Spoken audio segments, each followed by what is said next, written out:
Assalamu alaikum, dear students. Biology class 10, chapter number 18, pharmacology. The topic here addictive drugs. हमने drugs के बारे में पढ़ा था कि ड्रग्स की 4 टाइप्स होती हैं, medicinal drug, addictive drug, prescription drug, non prescription drug. उसमें से एडिक्टिव ड्रग की आज हम डिटेल में जाएंगे। First of all addictive drugs होती क्या हैं? ये वो ड्रग्स हैं जिनको यूज़ करने के बाद पर्सन की बॉडी जो है उसकी एडिक्टेड हो जाती है, आदी हो जाती है और उनकी बॉडी उससे फेमिलियर हो जाती है। उसके बगैर उनकी बॉडी जो है वो प्रॉपर्ली फंक्शन नहीं कर पाती। इसको आम जो है ज़ुबान में हम इसे नशावर अद्वियात भी कहते हैं। इसमें डिफरेंट ग्रुप्स आ जाते हैं एडिक्टिव ड्रग्स में। नंबर 1 सीडेटिव्स हैं। सीडेटिव्स जो है वर्ड सीडेशन से आया। सीडेशन का मतलब होता है नींद आना, ऊँघ आना, सुस्ती, काहली होना। तो इस तरह की ड्रग्स यूज़ करने के बाद सबसे पहले अफेक्ट होता है सेंट्रल नर्वस सिस्टम पे। सेंट्रल नर्वस सिस्टम में हमारे ब्रेन आता है, स्पाइनल कॉर्ड वगैरह आ जाती हैं।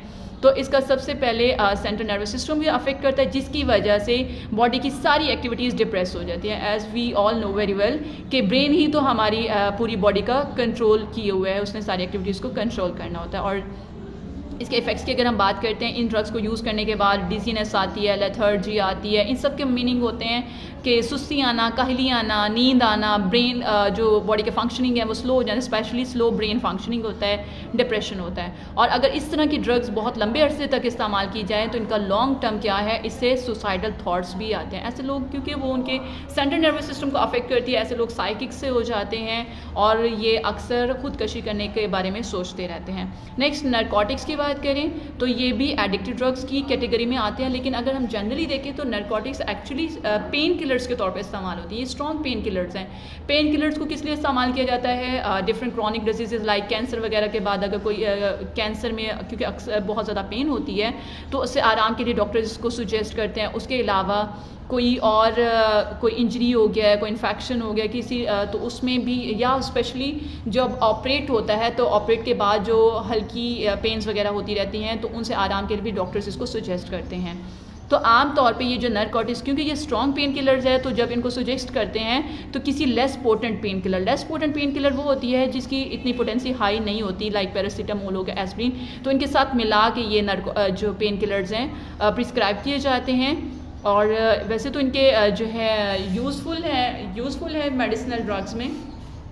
लेकिन ये अगर इसका नेगेटिव इफ़ेक्ट किया जाए तो ये लाइक कुछ लोग जो हैं इस नरकोटिक्स को एक्सटेटिक इफ़ेक्ट्स के लिए यूज़ करते हैं। एक्सटेटिक इफ़ेक्ट्स बोलते हैं feeling well being, happy feel करना, तो लोग इसका गलत इस्तेमाल करते हैं। इसमें आ जाती है मेजर मॉर्फिन एंड कोडीन है। ये दोनों नरकोटिक्स हैं और ये प्लांट से हासिल होते हैं। इनका ओरिजिन प्लांट है, लाइक जैसे कि ओपियम पॉपी प्लांट से ये हासिल होती है। ओपियम पॉपी प्लांट आप ये डायग्राम में भी देख सकते हैं। ये एक प्लांट है जिसमें से एक वाइट कलर का जूस सा निकल रहा है, इसी को कहते हैं ये मॉर्फिन और कोडीन, जो कि नरकोटिक्स में आते हैं। मॉर्फिन की बात करें तो ये डायरेक्टली सेंट्रल नर्वस सिस्टम पे अफेक्ट करता है। क्यों?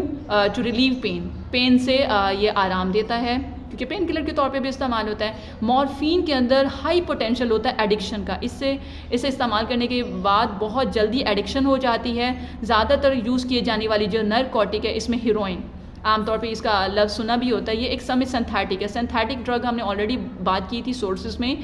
सिंथेटिक ड्रग्स वो होती हैं जो नेचुरली तौर पे नहीं पाई जाती, बल्कि इनको लैब्स में प्रिपेयर किया जाता है। तो ये सेमी सिंथेटिक है और इसको मॉर्फिन से हासिल किया जाता है। इसका भी सेंट्रल नर्वस सिस्टम पे अफेक्ट है और इसकी वजह से भी ड्राउजीनेस आती है, नींद वगैरह आना शुरू हो जाती है। नेक्स्ट टाइप आ जाती है हेलोसिनोजेंस।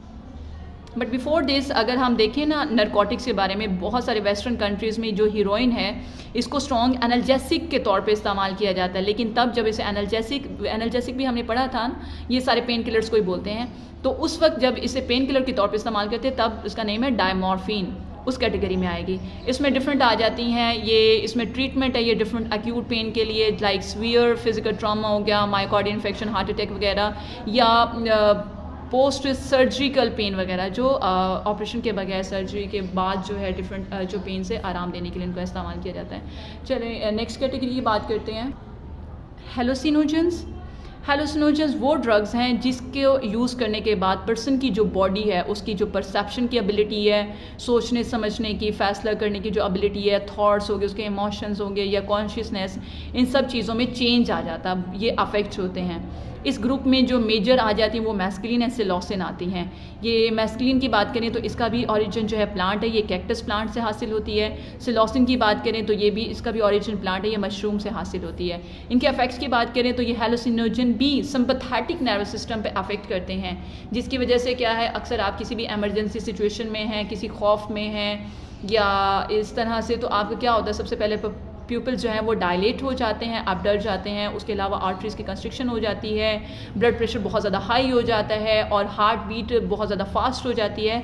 तो ऐसी सिचुएशन में जो है सिंपैथेटिक नर्वस सिस्टम, और इसके अल्टरनेट हमने पढ़ा था पैरासिम्पैथेटिक नर्वस सिस्टम, वो आके इन सारी जो सिचुएशंस को नॉर्मल करता है। मतलब ये डायलेशन है पपिल की, तो उसको दोबारा से कंस्ट्रिक्शन करेगा और हार्ट बीट वगैरह जो है उनको दोबारा से नॉर्मल करता है। नेक्स्ट हशीश, मैरिजुआना, जिसका हशीश नाम भी है, ये इसी कैटेगरी में आती है। मैरिजुआना जो है ये इसका भी ओरिजिन प्लांट है, ये एक ऐसी हेलुसिनोजन है जिसको स्मोकिंग के ज़रिए से इस्तेमाल किया जाता है। इसके जो फ्लावर्स होते हैं और स्टेम्स होते हैं या फिर लीव्स होते हैं मैरिजुआना प्लांट, चूँकि इसे मैरिजुआना प्लांट से लिया जाता है इसलिए इसका नाम इस कैटेगरी का मैरिजुआना है। तो उसका साइंटिफिक नेम भी है कैनाबिस सैटिवा या सी इंडिका। तो इसके फ्लावर, स्टेम्स और लीव्स को हासिल किया जाता है और इसको इस मकसद के लिए इस्तेमाल किया जाता है। स्मोकिंग के ज़रिए से लोग इसको एडिक्शन के लिए इस्तेमाल करते हैं। अगर इसकी स्मॉल डोज ली जाए मैरिजुआना तो उससे बहुत ज़्यादा इनको अच्छी फीलिंग्स आती हैं और इसका ड्यूरेशन कुछ इतना ज़्यादा नहीं है, ये इफेक्ट 2 से 3 घंटे के तक इसका असर रहता है। लेकिन अगर हाई डोज लेंगे तो इसका सबसे ज़्यादा इफ़ेक्ट पड़ता है हार्ट रेट पे, और इसका उसके अलावा मेंस के अंदर जो स्पर्म प्रोडक्शन है वो भी इसकी वजह से अफेक्ट होती है, और जो मेमोरी है उसके लॉस का भी ख़तरा होता है कि इससे मेमोरी चली जाती है, लेकिन शॉर्ट टाइम के लिए उसको ये वीक कर देता है। नेक्स्ट टॉपिक इसी से रिलेटेड है हमारा, drug addiction and associated problems. जो लोग ड्रग एडिक्शन करते हैं, जो ड्रग एडिक्टेड लोग होते हैं, उनके साथ जुड़े कुछ मसाइल के बारे में यहाँ पे डिस्कस करेंगे। सबसे पहले जो ड्रग अब्यूज़र्स होते हैं उनको सोसाइटी से निकाल दिया जाता है, कोई लोग उनसे रब्ता नहीं करना चाहते, उनके साथ कोई कांटेक्ट नहीं करना चाहते। कुछ लोग इसको कोई भी इसको पसंद नहीं करता, इवन कि ऐसे लोगों के फैमिलीज़ भी उनको घरों से निकाल देते हैं और इनके साथ मज़ीद रब्ता नहीं रखना चाहते।